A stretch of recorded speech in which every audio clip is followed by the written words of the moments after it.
această imagine veți vedea cel mai tare spectacol pe gheață cu o Dacia 1310. Dar wow, incredibil ce turație a prins și ce s-a întâmplat, nu înțeleg. A fugit mașina, s-a fugit după ea.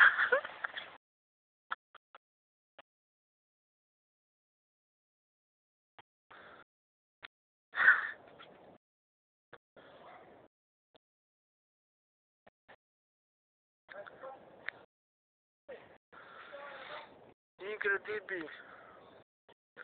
Incredibil, întoarcere din două mișcări. Incredibil, turație pe această mașină, nu se poate. Să vedem. Incredibil ce întoarce dintr-o singură manevră. Incredibil.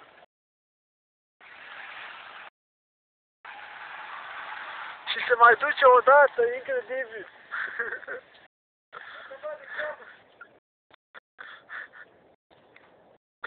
Trebuie să filmez, boss.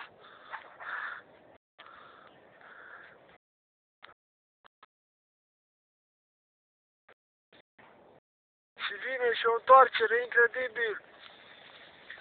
Incredibil să vedem întoarcerea.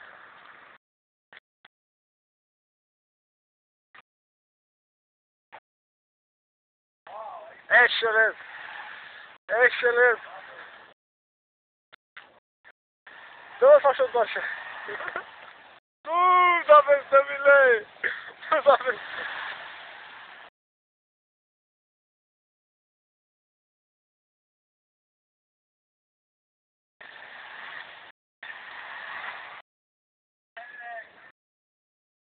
Dar a lovit un pacient.